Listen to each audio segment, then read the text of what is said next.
오늘 우리에게 주시는 하나님의 말씀 야고보서 4장 5절부터 10절까지의 말씀을 교독합니다. 너희는 하나님이 우리 속에 거하게 하신 성령이 시기하기까지 사모한다 하신 말씀을 헛된 줄로 생각하느냐?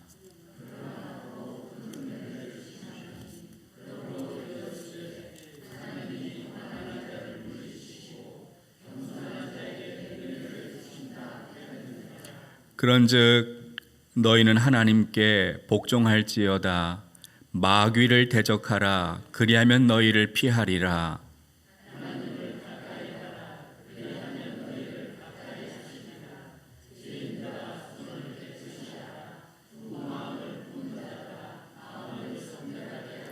슬퍼하며 애통하며 울지어다.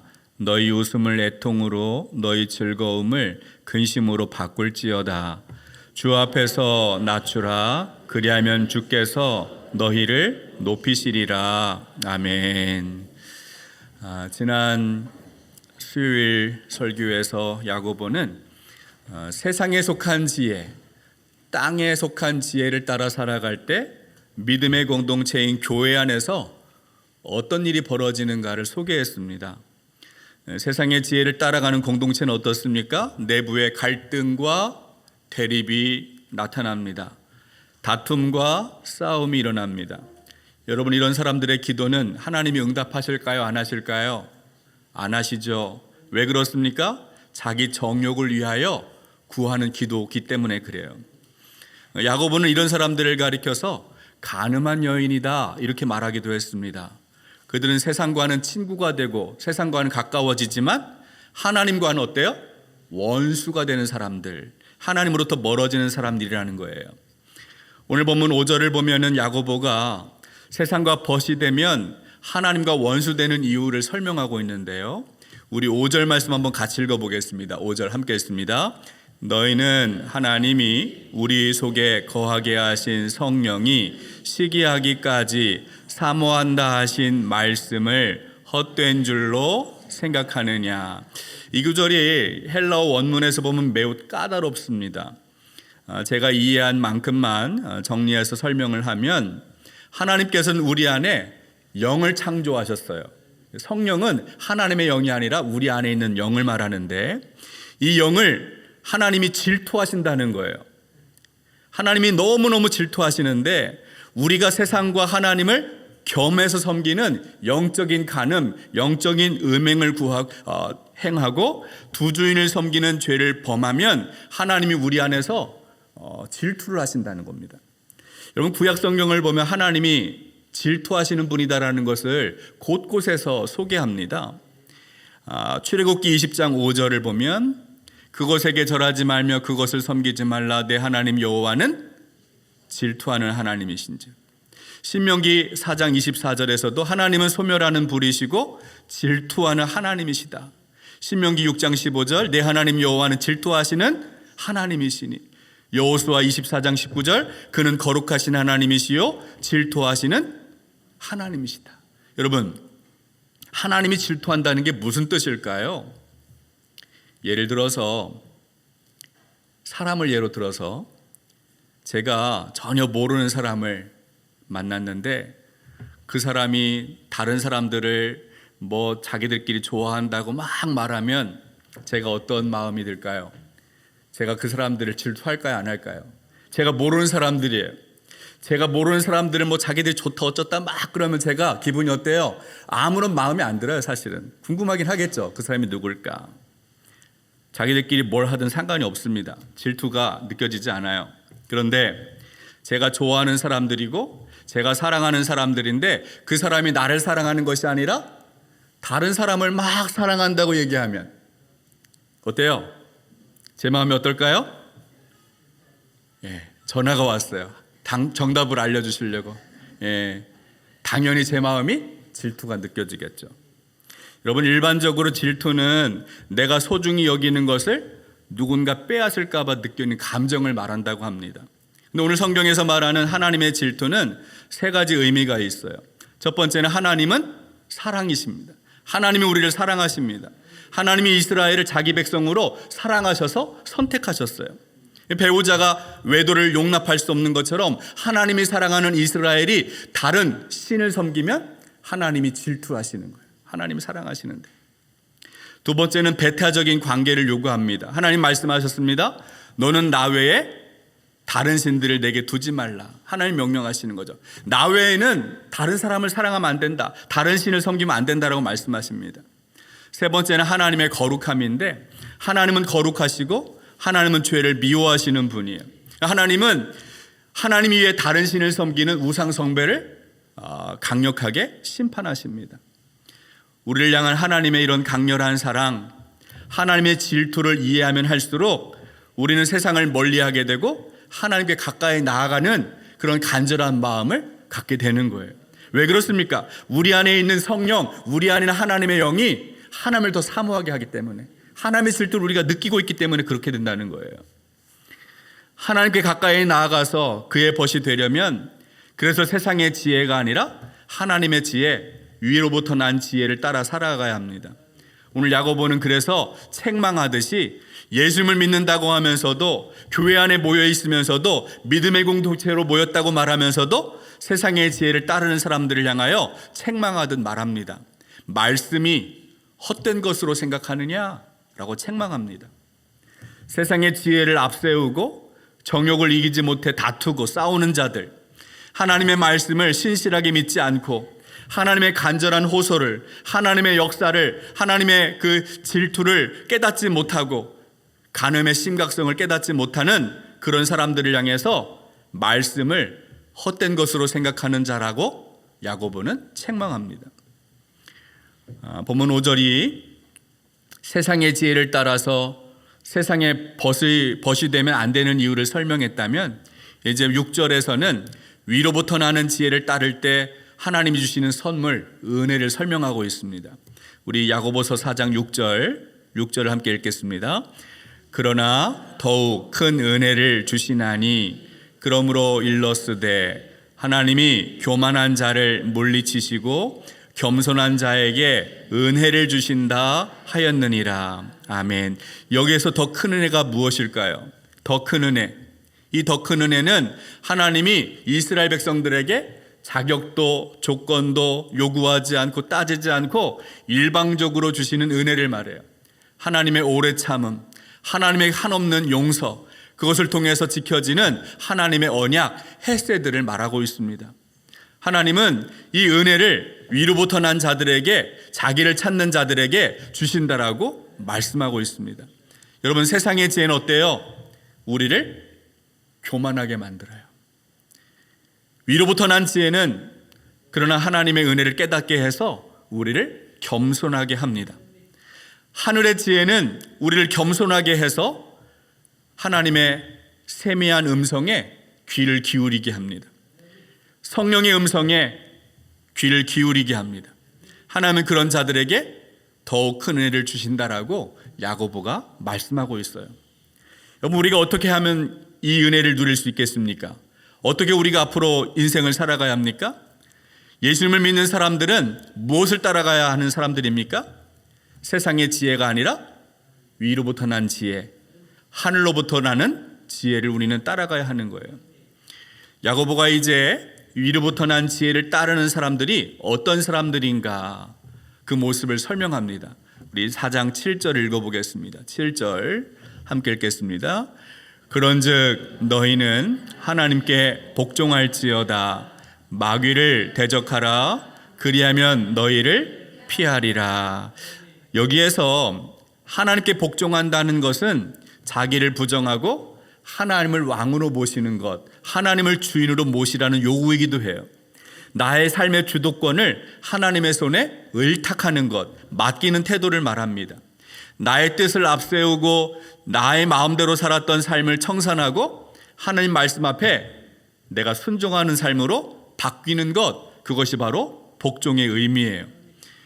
복종한다는 것은 단순하게 강자에게 약자가 굴복하는 것이 아니라 주인의 명령을 신속하게 받아들이기 위해서 기쁨으로 그것을 준비하는 상태를 말합니다. 시편 123편인 1절 2절의 말씀을 보면 시인이 이런 고백을 합니다. 시편 123편 1절 2절 함께 읽어보겠습니다. 하늘에 계시는 주여, 내가 눈을 들어 주께 향하나이다. 바라보는 종들의 눈같이, 여주인의 손을 바라보는 여종의 눈같이 우리의 눈이 여호와 우리 하나님을 바라보며 우리에게 은혜 베풀어 주시기를 기다리나이다. 여러분, 여기에 보면 시인이 어떤 고백을 합니까? 하늘에 계신 주님, 내가 눈을 들어 주님을 바라봅니다. 그런데 주님을 바라보는 그 눈이 어떤 눈이에요? 마치 상전이 무엇을 시킬까, 상전의 손이 어디를 향하는가, 그 손끝을 바라보는 종과 같은 심정으로, 여주인이 나에게 무엇을 맡길까, 그것을 기다리는 여종의 눈과 같이 주님을 바라본다는 거예요. 바로 그것이 주님을 사모하는 마음으로 주님 앞에 복종하는 마음의 자세라는 거예요.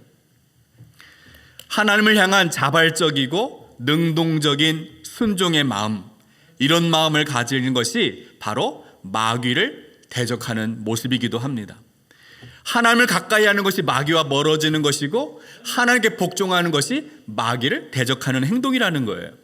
여러분, 마귀가 어떤 존재입니까? 우리에게 두 마음을 품게 하도록 유혹하는 존재가 마귀예요. 여러분, 마귀가 하나님을 떠나라고 말하지 않아요. 하나님도 섬기고 세상도 사랑하라고 유혹합니다. 교회를 나가지 말라고 말하지 않아요. 교회도 출석하고 세상의 일도 마음껏 누리고 즐겨라라고 유혹한다는 거예요. 자기의 욕망, 자기 탐욕을 위하여 너의 인생 너가 주인이니 내 마음대로 살아도 된다. 교회는 주일날만 나가면 되지 뭐하러 또 나가냐라고 말하는 게 마귀의 유혹이에요. 여러분, 그러나 마귀의 유혹을 물리치고 하나님의 뜻이 무엇인지 분별하며 순종할 때 마귀를 대적하는 사람이 되는 거예요. 마귀를 대적하면 하나님이 우리 대신 싸워주시고 우리가 하나님께 더 가까이 나아가게 되는 것입니다. 사탄은 하나님께 복종하지 않는, 자기 고집, 이기적인 생각으로 가득한 사람, 하나님 의지하지 않고 자기를 높이고 자기 목소리를 키우고 자기 생각을 주장하는 사람들을 가장 삼키기 쉬운 먹잇감으로 노리고 있어요. 위로부터 난 지혜를 따르는 첫 번째 방법이 오직 하나님께 복종하고 마귀를 대적하는 것입니다. 두 번째 방법은 하나님을 가까이 하라 하는 것입니다. 우리 야고보서 4장 8절 읽어보겠습니다. 8절 함께 읽습니다. 하나님을 가까이 하라. 그리하면 너희를 가까이 하시리라. 죄인들아, 손을 깨끗이 하라. 두 마음을 품은 자들아, 마음을 성결하게 하라. 여기에서 하나님을 가까이 하라라는 말은 하나님과의 친밀한 관계를 말합니다. 가까이 나아간다라고 번역한 히브리어 단어를 찾아보니까 엥기조라는 단어를 쓰고 있습니다. 이 말은 어떤 뜻이냐면 구약 성경에서 제사장들이 날마다 제물을 들고 하나님 앞에 나아갈 때 그 모습을 연상하는 단어예요. 하나님과 친밀한 관계를 맺는 것, 그것은 은혜입니다. 근데 여러분, 이 은혜가 저절로 가만히 있으면 당연하게 뚝 떨어지는 게 아니에요. 입 벌리고 있으면 감이 뚝 떨어지지 않는 것처럼 이 은혜는 그냥 주어지지 않아요. 하나하나 일상 속에서 나의 작은 순종이 쌓이고 하나님과의 깊은 신뢰 관계가 쌓이면서 형성되는 것이 이런 은혜예요. 여러분, 우리가 하나님께 가까이 가려면 어떻게 해야 할까요? 세상에서 들려오는 요란한 소리, 시끄러운 소리, 달콤한 유혹을 멀리하고 하나님을 가까이 할 수 있는, 하나님 음성이 들리는, 하나님의 소리가 세미하게 들려오는 그런 자리를 찾는 것이 중요해요. 세상에 유혹의 소리가 잔뜩 들려오는데 거기 있으면서 어떻게 하나님의 소리를 들으려고 합니까? 우리는 영적인 광야를 찾아야 하는 거예요. 영적인 광야. 거기에 가서 거기서 미드바르, 하나님의 말씀이 들려오게 시작하는 거죠. 하나님 앞에 따지듯이 쏟아놓는 기도를 멈추고, 오늘 하나님이 나에게 무엇을 말씀하시는가, 나에 대한 관심이 아니라 하나님께 관심을 두고 듣는 기도가 필요해요. 듣는 기도. 주님이 나에게 뭐라고 말씀하시는가, 순종할 마음을 가지고 듣는 기도를 해야 합니다. 여러분, 요한계시록 3장을 보면 우리가 말씀을 나누었지만 주님이 라오디게아 교회를 책망하십니다. 그들은 어떻습니까? 차갑지도 않고 뜨겁지도 않는 미지근한 신앙이라고 우리는 배웠어요. 요한계시록 3장 19절 20절 말씀 한번 읽어보겠습니다. 19절 20절 함께 봅니다.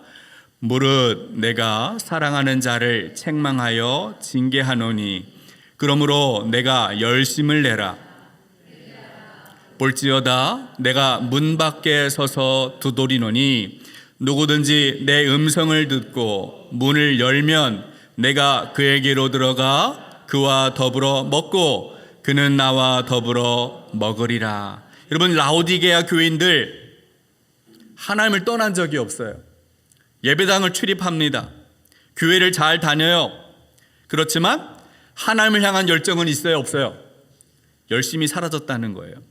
하나님이 회개하라는 겁니다. 내가 문 밖에 서서 너의 마음을 두드리고 있다. 여러분, 문 밖에 서서 두드린다는 것은 초신자, 교회 안 다니는 사람들의 문을 두드리는 게 아니잖아요, 지금. 하나님을 향한 열심히 식어 있는 사람들의 마음의 문을 주님이 두드리고 있어요.